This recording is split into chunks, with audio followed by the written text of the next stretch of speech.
Hi everyone, welcome to Sacred Soulful Sundays. My name is B. Pila, and let's get into this week's session.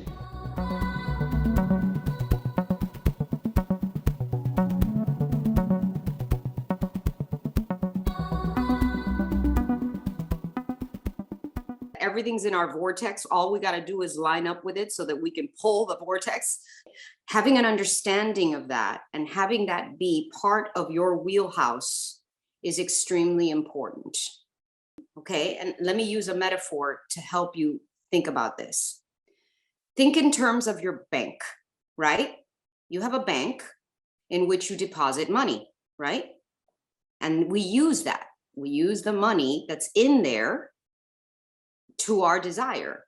And we use tools to get the money out, you know? We go to the ATM, we sit in the bank, we write a check, we digitally scan the checks and deposit them. I mean, but do you really do that? Like, where is that money? Is it yours, set aside in a little box that it's yours and it has your name on it, right? Just think about it. Or is it in a collective embodiment of money, which is just energy somewhere in the cloud, right? Same thing with the internet, right?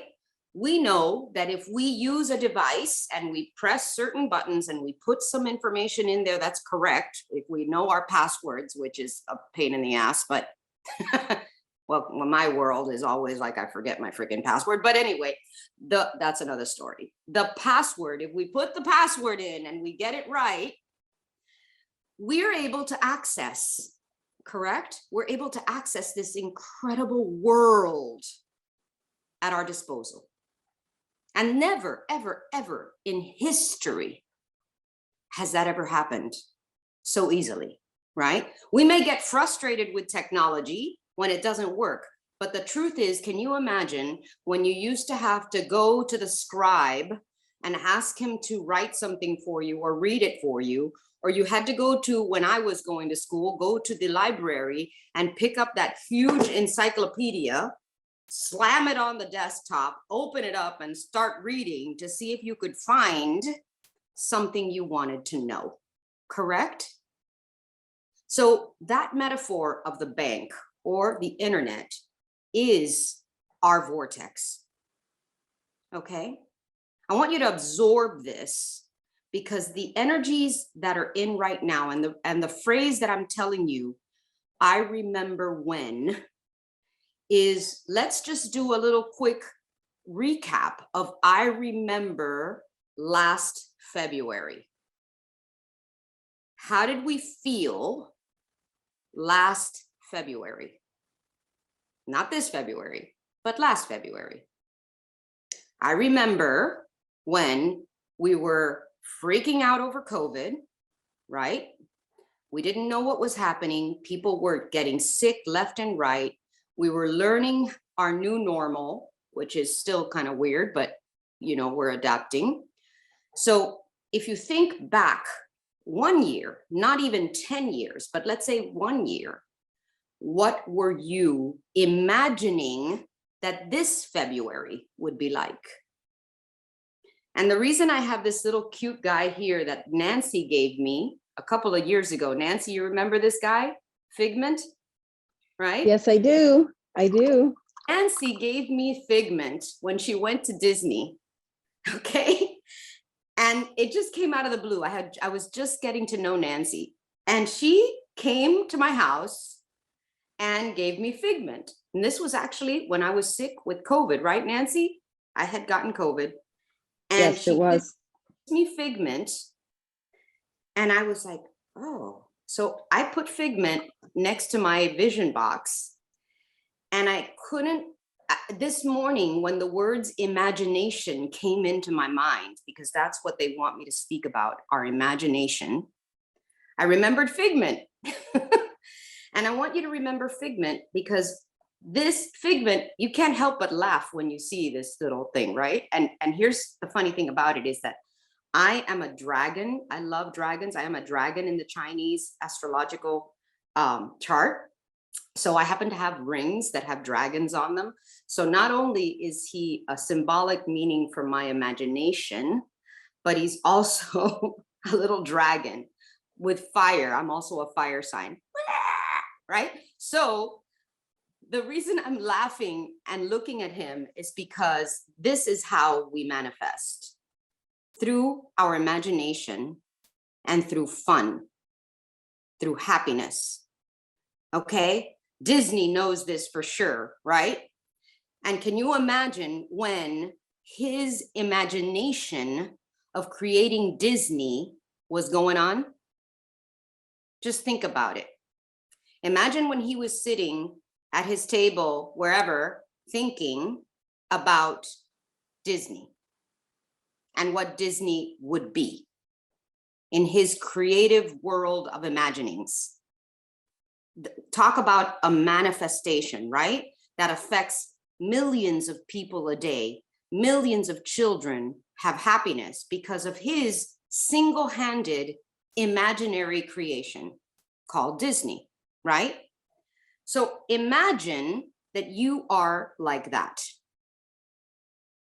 You are just as powerful, just as creative, and just as amazing at manifesting as Disney is. But you have to do it through fun and through your imaginary vortex that exists already, okay? And this beautiful, beautiful week that just passed of 2/22, 22, okay, is that kind of energy. It's February. It's allowing us to manifest collectively through our imaginations in the process of becoming what we are wanting to be collectively, by the way. So the energies of 2/2, which 2 means connectedness, connected. When you are 2, okay, 2 is more powerful than 1, okay? Connectedness. Through connectedness and through the number 22, which is an angel number representing master building. You are a builder. We are the architects of our lives, okay? And architects, which I am a part of, create from nothing to manifest into physical being. So the 22, which came up for me at Rancho all over again, because this is the second time that I go on a trip and 22 shows up all the time, like everywhere. I got 2 spa keys in Rancho, in 2 different spas, and they were 22. And it was the key. I was holding a key of what I'm building. How representative was that for me? That was a huge message for me. 22 was showing up every second, telling me you're on the right path. You're building what we need to build. And that's what we're all doing here, because guess what, guys? As awakened individuals, which you all are, you can't fall asleep again. You're awake. This is it. And it's your job and responsibility, and what you came here for is to collectively imagine ourselves a new earth. Okay? And I know that this week was full of contrast.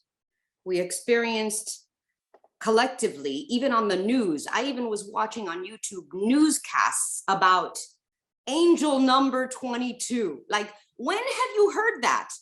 Think about it.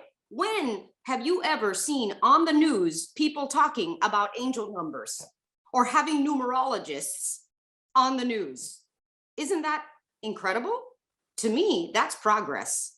To me, that's like, wow, we are actually talking about these things collectively.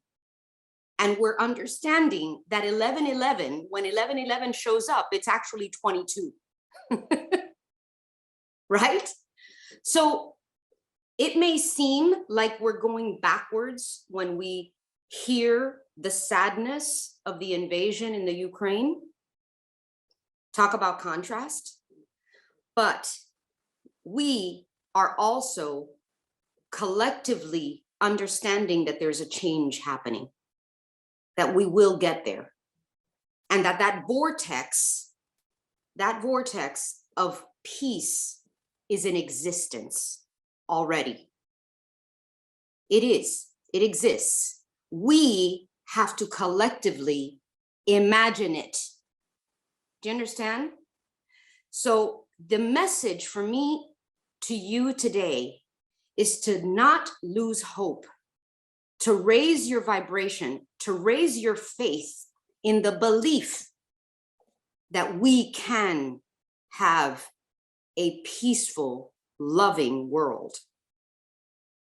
Do not falter in your faith. Do not let yourself fall collectively. And all of you are super powerful because all of you have beautiful smiles on your faces. All of you have just done your work. You have purged all of the things that have held you back, because the only thing actually that holds us back is ourselves. The only thing that lowers our vibration is when we allow ourselves to fall into fear. So don't fall into fear, guys. Don't fall into fear. Stay in a space of love and above. I know I sound like an evangelist, but that's how I feel today. I feel that I need to be an evangelist. I feel that I know that there is a beautiful thing arising in all of us. I witnessed it. I witnessed it because I've seen all of you grow so much. Like just 2 years ago when I started this, I could feel the vibration of all of you in a different place. And it has risen. It really has. I hope that all of you feel that. All of you are beautiful, beautiful, bright lights. And you are no longer in the shadows. You are not. And you can shine now and help others light their way. That's what you're here to do. If you shine light, you remove the shadows. Okay? And I know that that moment for me was when I finally realized that I didn't have anything to fear anymore. We become the lighthouses. Okay?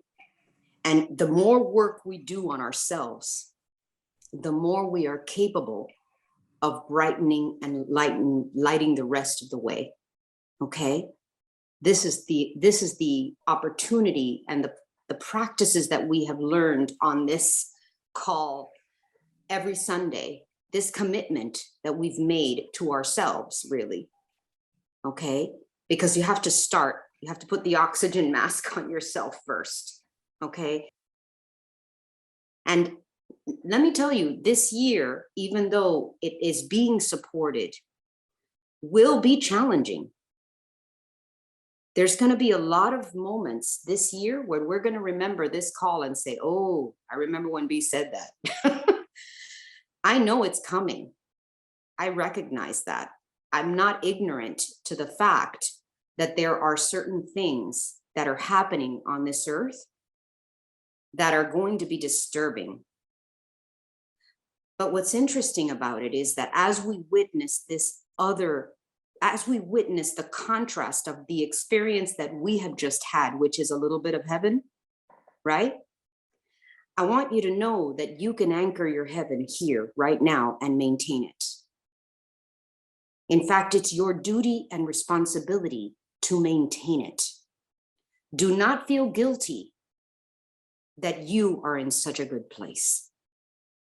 On the contrary, relish in that, cherish it, and expand it. Because just as Deborah was able to transform the energy of a possible attack by blessing it, you can do the same. That's your force. And may the force be with you. Hope you enjoyed what we talked about today. And if you did, please remember to like, subscribe, and comment. We love to hear what you have to say.